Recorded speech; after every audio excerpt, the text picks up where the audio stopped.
جب اللہ تعالیٰ نے مخلوق کو پیدا فرما دیا، ساری کی ساری مخلوق کو اللہ تعالیٰ نے پیدا فرما دیا، تو اللہ تعالیٰ نے مخلوق کو پیدا فرمانے کے بعد ایک تحریر لکھی، ایک تختی پہ ایک تحریر لکھی، اور اس تحریر کو لکھ کے اپنے عرش کے پاس رکھ لیا۔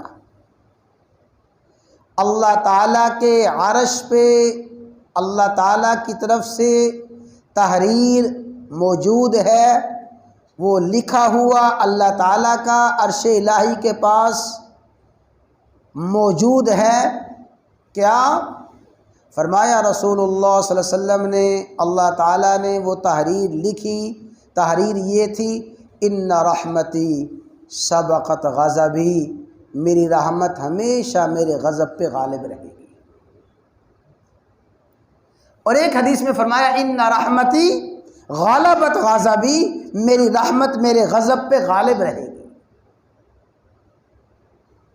اور اس میں ایک بڑا لطیف نکتہ سمجھیں، اللہ تعالیٰ نے عرش کے پاس بھی جو تحریر رکھی ہے اس میں بھی لکھا ہے رحمتی سبقت غضبی، اور اللہ تعالیٰ نے اپنے عرش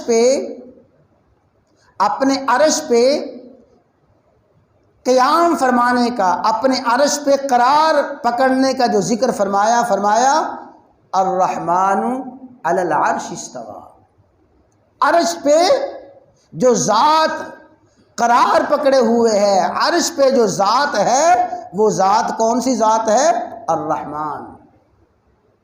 یہ نہیں فرمایا الغالب علی العرش استویٰ، المنتقم علی العرش استویٰ، العادل علی العرش استویٰ، نہ، اپنے عرش پہ قرار پکڑنے کا، عرش پہ قبضہ اور عرش پہ ملکیت کا جو ذکر فرمایا الرحمن، وہ رحمان ہے جو عرش پہ موجود ہے، عرش پہ قرار پکڑے ہوئے ہے۔ اس کی میں تفصیل نہیں عرض کرتا کہ عرش پہ اللہ تعالیٰ کیسے موجود ہیں، وہ موضوع سے الگ بات ہے۔ تو اللہ تعالیٰ رحمان عرش پہ موجود ہیں، اس عرش کے ساتھ اللہ تعالیٰ نے ایک تختی اور ایک تحریر رکھی ہوئی ہے، اس تحریر پہ بھی یہی موجود ہے رحمتی سبقت غضبی، میری رحمت ہمیشہ میرے غضب پہ غالب رہے گی۔ اور قرآن کریم میں بھی اللہ تعالیٰ نے فرمایا ہے وَرَحْمَتِي وَاسِعَتْ كُلَّ شَيْءٍ، وَرَحْمَتِي وَاسِعَتْ كُلَّ شَيْءٍ، لوگوں میری رحمت ہر چیز سے وسیع ہے۔